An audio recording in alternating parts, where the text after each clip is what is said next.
Calaroga Shark Media. You gotta love this one. Hello, I'm Johnny Mac with 5 good news stories. A woman ignored her husband's advice to stop entering prize drawings. She won a mansion worth nearly $5 billion, and she explained, "This is why I don't listen to him." Congrats to Nicola. She became an instant multimillionaire after winning a luxury home in England's Lake District after entering a drawing. The fully furnished property comes mortgage-free and has its own private lake.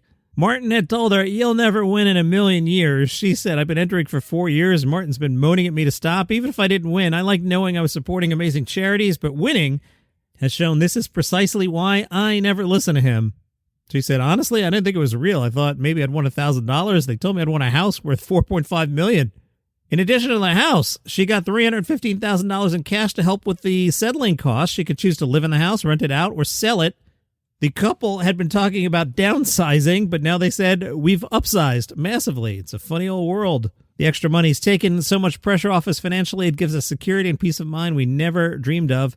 The 5-bedroom home features floor-to-ceiling windows, solar panels, a floating staircase, panoramic lake views, and a waterfront jetty with a sauna, hot tub, and an outdoor shower. Not bad. Now, if that house doesn't do it for you, how about Florida Man's house? It has found a buyer willing to pay the full $500,000 asking price.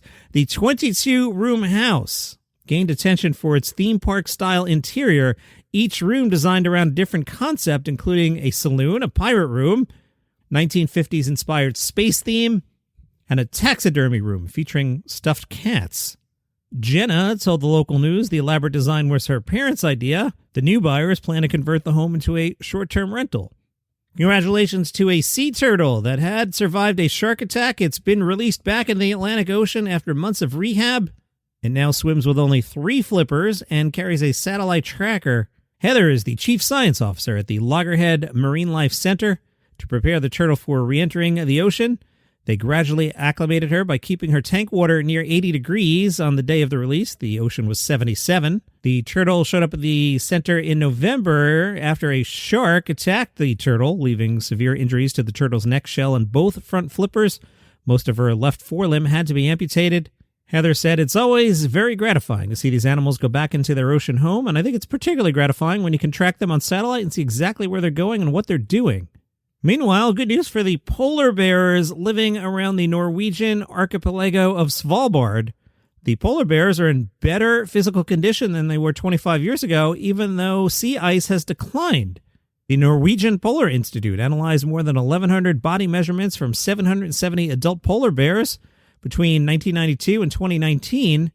Even though there are more ice-free days, the average body condition of adult polar bears improved after the year 2000. Researchers have a theory. One is that the land-based prey, like reindeer and walruses, had been overhunted in the past, so now they're not. Another is that the shrinking sea ice might be concentrating traditional prey like ringed seals in smaller areas, making hunting more efficient for the polar bears.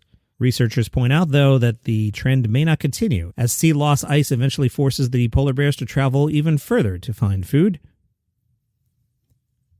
Oh no, a police sergeant has been fired for using a picture frame to weigh down her laptop keys and give the false impression that she was working from home.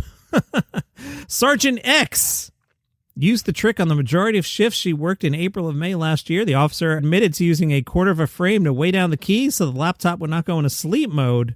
An investigation had been opened after data used by the police's professional standards department showed the sergeant's keystrokes were kind of high, like 3 to 8 times higher than similar officers. The police said, "We know officers and staff deal with immense pressure and high workloads, and while Sergeant X had some mitigating circumstances, it's unacceptable for an officer to act in this deliberate and deceitful way by abusing the trust placed in her by making it appear she was working when she was not."